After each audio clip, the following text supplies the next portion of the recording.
নাহমাদুহু ওয়া নুসাল্লি আলা রাসূলিহিল কারীম আম্মা বা'দ। আদ-দারসুস সালিস আশার, উসুলুত তাখরিজ বা হাদিস বের করার মূলনীতির 13তম দর্স। এই দর্সে আমরা যাখাইরুল মাওয়ারিস ফি দালালাতি আলা মাওয়াজিল হাদিস সম্পর্কে আলোচনা করব। 1 নম্বর আলোচনার বিষয় হলো এই কিতাবের লেখককে। এই কিতাবটি তাসনিফ করেছেন শাইখ আব্দুল গনি আন-নাবিলিসি আদ-দিমাশকি আল-হানাফি রহমতুল্লাহি আলাইহি। ওনার ওফাত 1050 হিজরি, 1143 খ্রিস্টাব্দে। 2 নম্বর আলোচনার বিষয় হলো এই কিতাবের আলোচ্য বিষয়।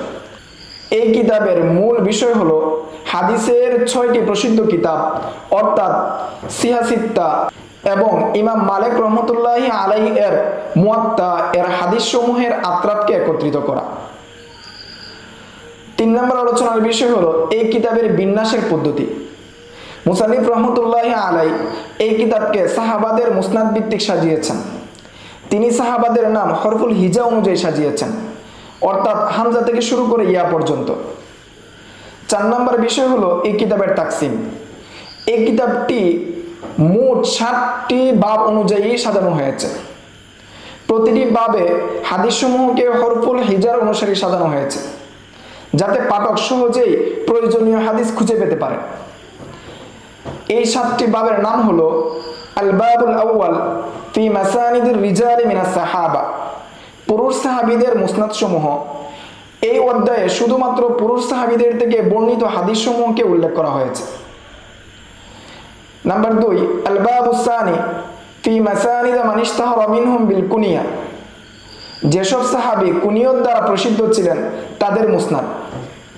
এখানে কুনিয়ত অনুযায়ী সাজানো হয়েছে, যেমন আবু হুরায়রা রাদিয়াল্লাহু তাআলা আনহু, আবু বকর রাদিয়াল্লাহু তাআলা আনহু প্রমুখগণ। তাদের কুনিয়তের প্রথম হরফ অনুসারে এটা বিন্যাস করা হয়েছে। আল বাবুস সালিস ফি মাসানিদিল মুবহামিনা মিনার রিজাল, যেসব সাহাবীদের নাম সুনির্দিষ্ট নয় অর্থাৎ মুবহাম, তাদের মুসনাদ এখানে সাজানো হয়েছে। এখানে বিভিন্ন বর্ণনাকারীর মাধ্যমে যেসব অজ্ঞাত মুবহাম সাহাবীদের কথা বলা হয়েছে তাদেরকে সেই রাবীর নাম অনুসারে সাজানো হয়েছে। আল বাবুর রাবি ফি মাসানিদিন নিসাইস সাহাবিয়াত, নারী সাহাবীদের মুসনাদ। এই অধ্যায়ে সাহাবী নারীদের থেকে বর্ণিত হাদিস সমূহকে একত্রিত করেছেন।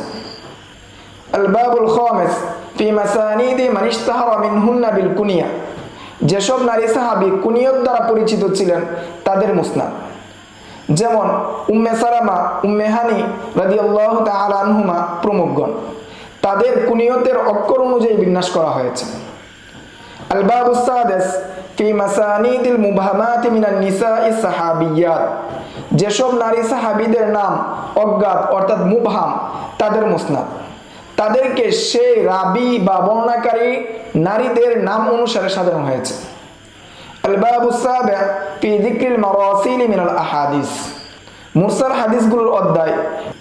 এখানে সেসব হাদিস উল্লেখ করা হয়েছে যে হাদিসগুলোর মধ্যে সাহাবীর নাম উল্লেখ না করে রাসূল সাল্লাল্লাহু আলাইহি ওয়াসাল্লামের দিকে নিসবত করা হয়েছে এবং মুরসাল হিসেবে এসেছে, সেগুলোকে উল্লেখ করা হয়েছে এই অধ্যায়ে বা এইভাবে।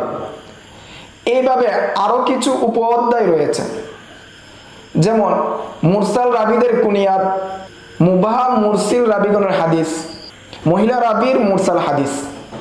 এছাড়াও কিছু বাক্যে আবার বিভিন্ন ফসলে বিভক্ত করা হয়েছে, বিশেষত যেসব কুনিয়ত বা মুবহাম সম্পর্কিত বর্ণনা। 5 নম্বর আলোচনার বিষয় হলো রুমুজ বা সাংকেতিক চিহ্ন।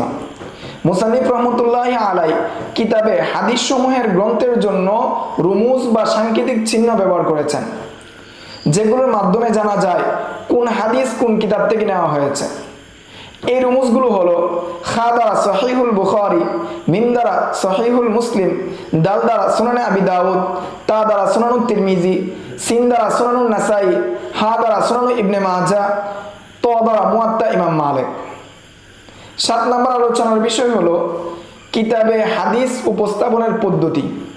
এই কিতাব শুরু হয়েছে হরফুল হামজা থেকে। উদাহরণস্বরূপ মুসান্নিফ লিখেছেন আবিয়াদ ইবনে হাম্মাল আল হামিয়ারি আল মাআরিবি আনিন নবী সাল্লাল্লাহু আলাইহি ওয়াসাল্লাম। এরপর বড় হরফে লিখেছেন হাদিসুন, তারপর উল্লেখ করেছেন হাদিসের বিশেষ অংশ অর্থাৎ তরফুল হাদিস। যেমন ওয়ান্নাহু ওয়াফাদা ইলান নবী সাল্লাল্লাহু আলাইহি ওয়াসাল্লাম ফাস্তাকতাআহুল মিলহাল্লাযী বিমাআরিবা। এরপর হাদিসের রেফারেন্স এভাবে উল্লেখ করেছেন যে দাল ফিল খরাজ আন কুতাইবা ইবনে সাঈদ ও মুহাম্মদ, দাল ফিল খরাজ আন কুতাইবা ইবনে সাঈদ ও মুহাম্মদ ইবনে মুতাওয়াক্কিল ওয়া আন মুহাম্মদ ইবনে আহমদ আল কুশাইরি তা ফিল আহকাম আন কুতাইবা হা ওয়া ফিহি আন মুহাম্মদ ইবনে ইয়াহইয়া ইবনে আবি ওমর।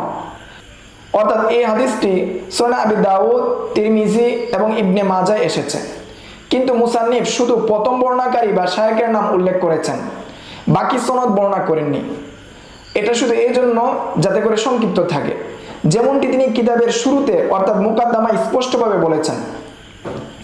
অথচ তুহফাতুল আশরাফের লেখক ইমাম মিজি রহমতুল্লাহি আলাই পুরা সনদ উল্লেখ করেছেন এবং একটি হাদিস অনেক সাহাবীর পক্ষ থেকে বর্ণিত হলে প্রত্যেকের মুসনাদে পুনরায় উল্লেখ করেছেন, ফলে একই হাদিস তার কিতাবে বহুবার এসেছে। কিন্তু যাখাইরুল মাওয়ারিস কিতাবে এ ধরনের তাকরার নেই। একটি হাদিস একবারই এসেছে এবং যিনি সাহাবীদের মধ্যে প্রধান বর্ণনাকারী তার মুসনাদে সেই হাদিস এনেছেন, অন্য কারো মুসনাদে তিনি আনেননি।